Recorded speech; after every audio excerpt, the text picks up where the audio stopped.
Hey everybody, how's it going? Chris from Wicked Repairs here.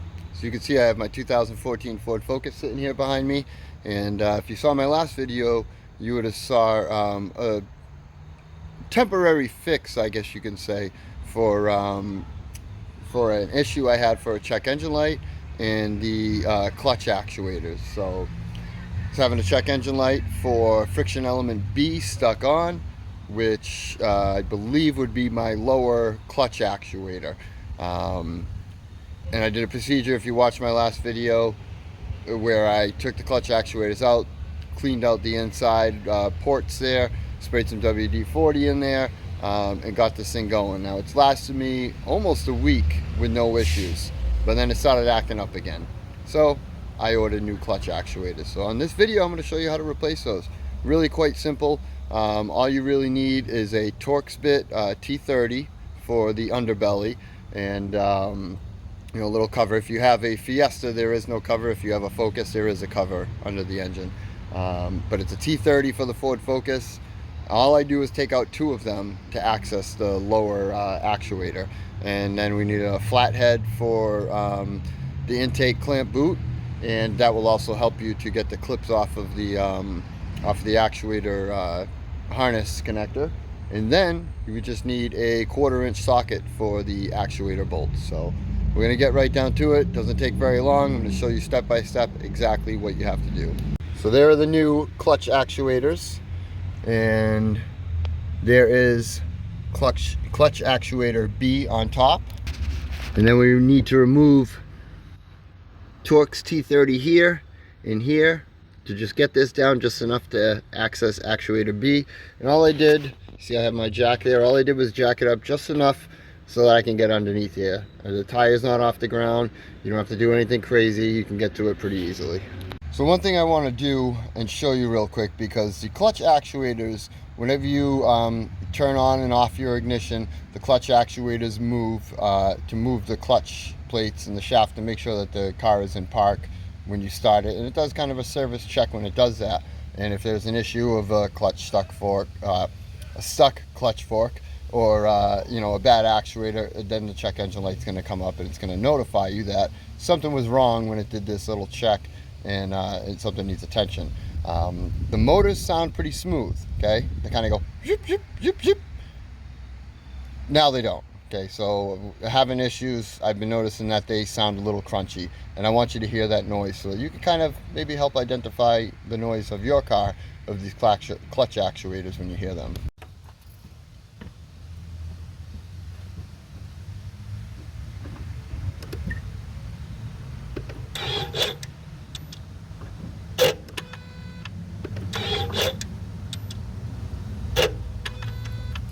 So as you can tell, that sounded a little crunchy. Hopefully you could hear it pretty well, but it sounds pretty crunchy.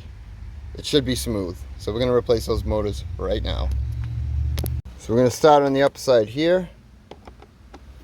You're going to want to loosen up your airbox intake clamp. You don't have to take it off completely. This sensor here, where this red tab pulls up, and then you pull the clip on the sensor. You're going to have to take off this little Christmas tree plug. It should come off pretty easy. Of course, I've had this one off a couple of times already. And then you have a little strap here that you need to pull off here to relieve the tension from where your airbox goes in here. And then we're going to remove the airbox. Now it's on grommets here, so they could be a little stiff. Mine shouldn't be too bad because I've been in here a couple of times recently. And I did actually lube them up a little bit, so, but it's being a little stubborn.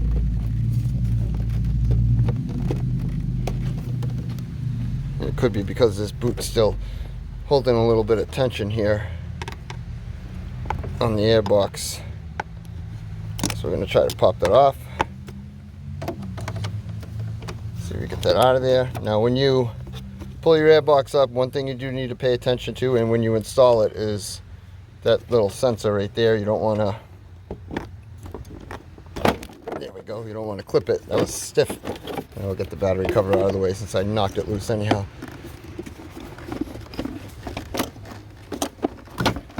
And once your airbox is off, that's it. Set that down. And you can see the bolts. So it's an inverted Torx on the bolts. Oh, I just dropped my T30. However, a 1/4 inch socket fits wonderfully. Now you can choose to take your connector off now or after. It will come off all together as one assembly. To access these ones, I do use a swivel extension. Make it a little easier up against the coolant hose that's there. Let me pop these out.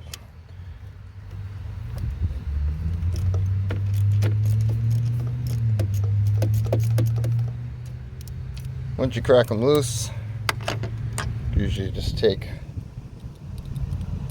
your tool and spin it off here.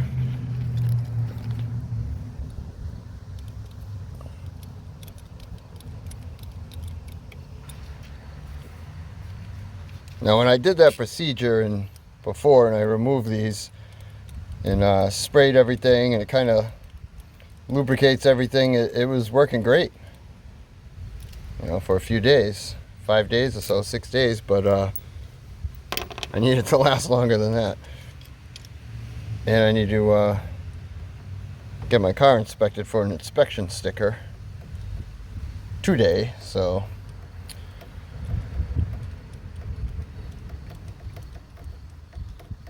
I wouldn't recommend using any air tools or anything like that on these bolts. You don't want to strip out any threads or have any major issues. You're definitely better off just going by hand to remove the hardware. I guess a very light, cordless screwdriver that's not an impact type would probably be fine. But even then, better be safe than sorry sometimes. You don't want to end up having to chase some threads and tap some threads because you're trying to get a job that's relatively quick and easy done that you rush through. So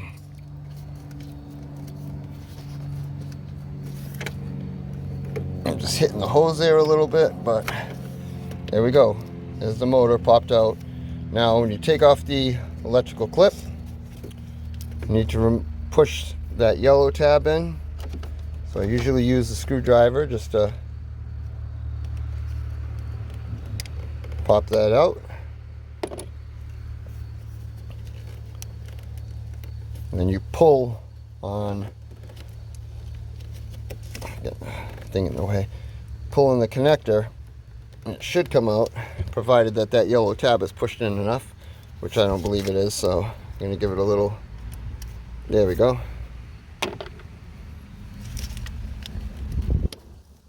And you'll see when you pull this out, the connector actually slides back a little bit on its own. And that's it.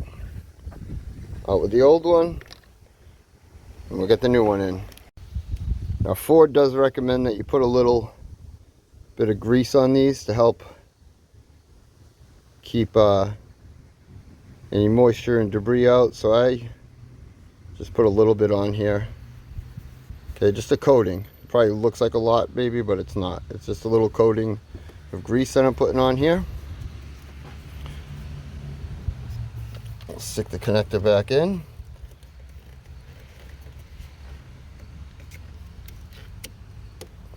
And once you push it in, it's only going to go so far. You're going to see a little gap in there, but when you push the connector in, that gap's going to close up. Make sure you depress that yellow tab back in.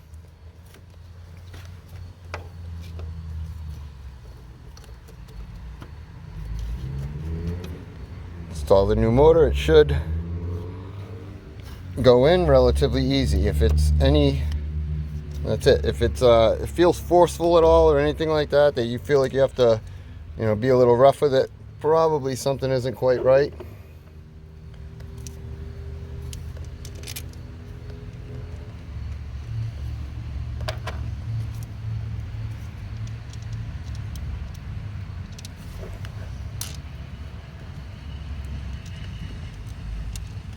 You just have to kind of push that hose just out of the way a little bit to get in here, to access it a little easier.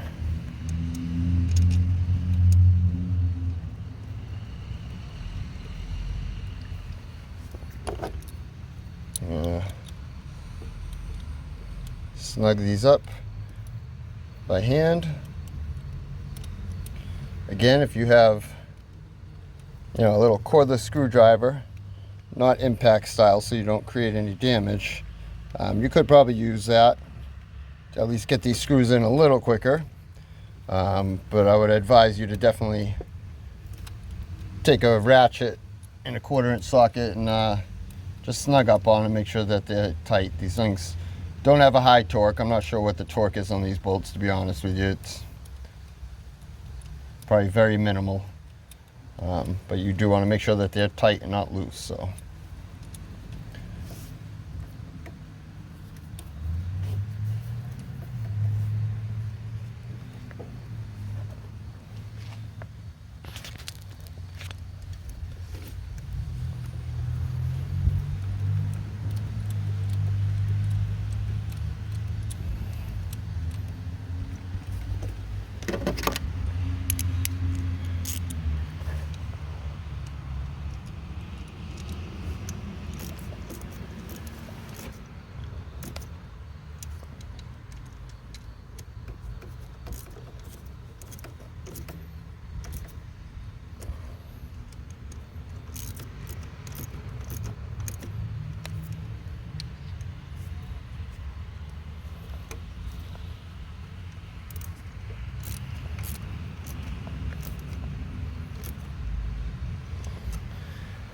that's it for as far as installing your top clutch actuator.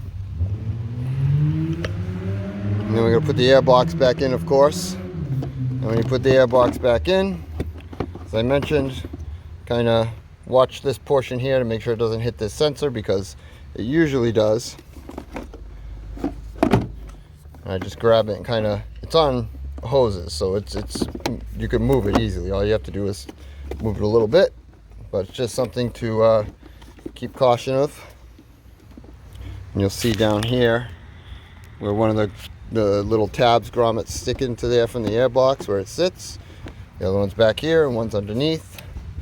As long as you line up these ones that you can see, that last one will fall into place. Put the strap back on.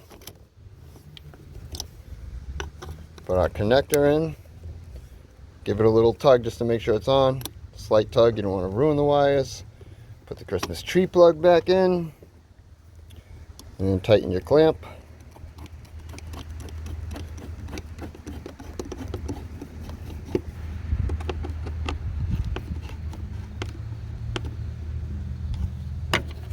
And now your top clutch actuator is installed. So we're going to get to the bottom. Now here's one of the torques. It's like I mentioned, it's a T30. And these things aren't, you got to be careful when you tighten these, because you can over tighten them and strip them out. Sometimes once or twice is all it is. And that's all I do. I take off these two, and then there's your actuator right there, your B actuator. Very easy. So we're going to start. To get that out, I'm going to grab a screwdriver to pop the yellow clip out. I'm going to push in from here and then pull from the front. And we'll take off the connector, take off the full bolt to get the new one in.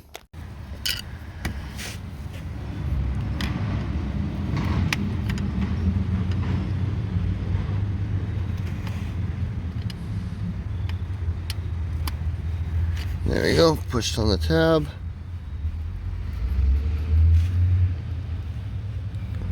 I don't know if it's out all the way or not, I can't tell. Yeah, it needs to come out just a little bit more. There we go. You could hear it. It was like an audible click.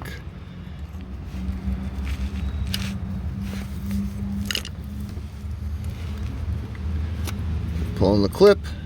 If you give it a little wiggle while you're doing it, it'll pop off.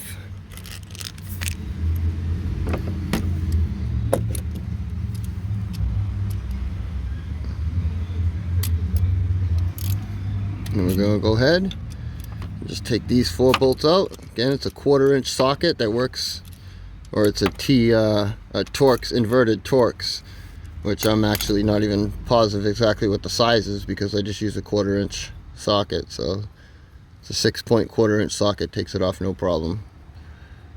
No need for any crazy tools, special tools, nothing like that to do this job and replace these.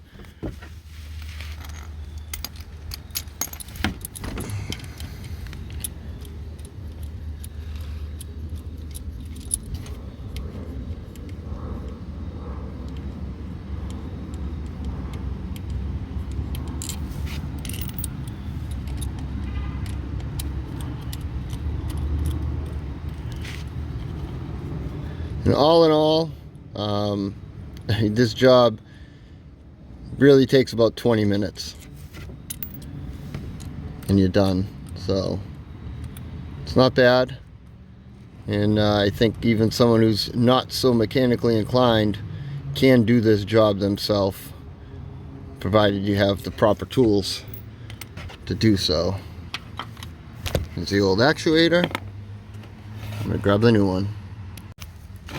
Alright, so we're going to stick the new actuator in. Again, it should go in relatively easy. Right there.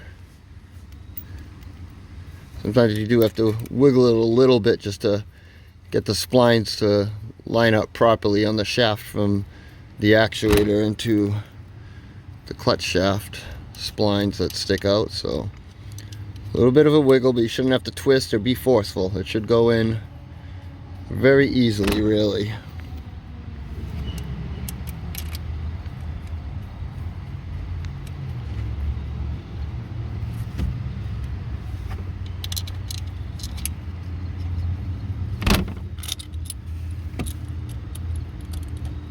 I'll put these in. I'm just going to spin them in and snug them up.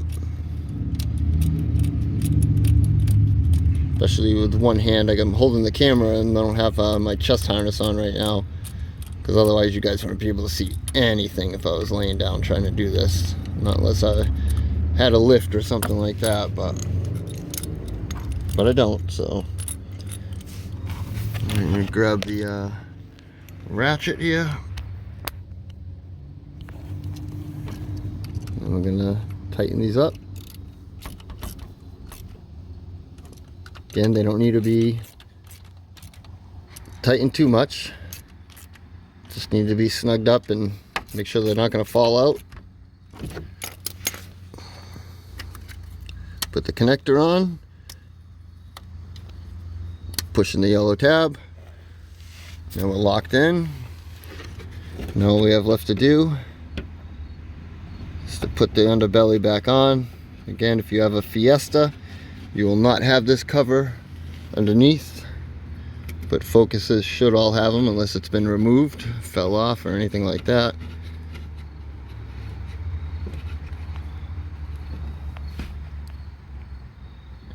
I'll snug those up after. That's basically it. We're going to turn the key and see how it sounds. I'm going to set you up, see if we hear a difference here. Hopefully we do.